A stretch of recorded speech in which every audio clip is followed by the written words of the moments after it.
ನಿಮ್ಗೊತ್ತಾ, ಮದುವೆಯಾದ ಹೆಣ್ಣು ಕಾಲುಂಗುರ ಧರಿಸುವ ಸಂಪ್ರದಾಯದ ಹಿಂದಿದೆ ಸೈಂಟಿಫಿಕ್ ರೀಸನ್. ನಮ್ಮ ಹಿರಿಯರು ಯಾವ ಸಂಪ್ರದಾಯವನ್ನ ಸುಮ್ನೆ ಆಚರಣೆಗೆ ತಂದಿಲ್ಲ ಅನ್ನೋದು ಆಗಾಗ್ಗೆ ಪ್ರೂವ್ ಆಗ್ತಾ ಇರುತ್ತೆ. ಪ್ರತಿಯೊಂದು ಸಂಪ್ರದಾಯ ಆಚರಣೆಯ ಹಿಂದೆಯೂ ಒಂದು ನಿರ್ದಿಷ್ಟ ಕಾರಣ ಇರುತ್ತೆ. ಈಗ ನೋಡಿ, ಮದುವೆಯಾದ ಹೆಣ್ಮಕ್ಳು ಕಾಲುಂಗುರ ಧರಿಸಬೇಕು ಅಂತಾರೆ. ಹಾಗಂತ ಹೆಣ್ಣಿಗೆ ಬೆಳ್ಳಿ ಕಾಲುಂಗುರ ವಿವಾಹದ ಗುರುತು ಮಾತ್ರವಲ್ಲ, ಅದರಿಂದ 10 ಆರೋಗ್ಯಕರ ಪ್ರಯೋಜನಗಳು ಇವೆ ಅನ್ನುತ್ತೆ ಸೈನ್ಸ್. ಮಹಿಳೆಯರು ಕಾಲುಂಗುರವನ್ನ 2ನೇ ಬೆರಳಿಗೆ ಹಾಕಬೇಕು ಅನ್ನೋದು ರೂಲ್ಸ್. ಅದಕ್ಕೂ ಕೂಡ ಕಾರಣವಿದೆ.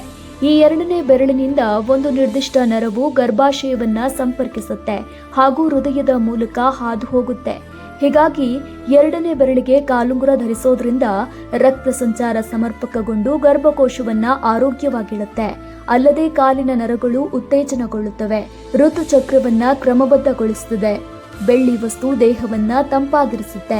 ಇದಲ್ಲದೆ ಬೆಳ್ಳಿ ಉತ್ತಮ ವಾಹಕವಾಗಿರೋದ್ರಿಂದ ಭೂಮಿಯಿಂದ ಧ್ರುವೀಯ ಶಕ್ತಿಯನ್ನ ಹೀರಿಕೊಂಡು ದೇಹದಲ್ಲಿ ಹಾದು ಹೋಗಲು ನೆರವಾಗುತ್ತೆ. ಪಾಸಿಟಿವ್ ಎನರ್ಜಿ ದೇಹದಲ್ಲಿ ಸಂಚಾರವಾಗುತ್ತೆ ಅಂತ ವಿಜ್ಞಾನ ಹೇಳುತ್ತೆ. ಫ್ಯಾಷನ್ ಟ್ರೆಂಡ್ ಏನೇ ಇರಲಿ, ಇಷ್ಟೆಲ್ಲ ಪ್ರಯೋಜನಕಾರಿಯಾದ ಕಾಲುಂಗುರ ಧರಿಸಲು ಮರೆಯದಿರಿ.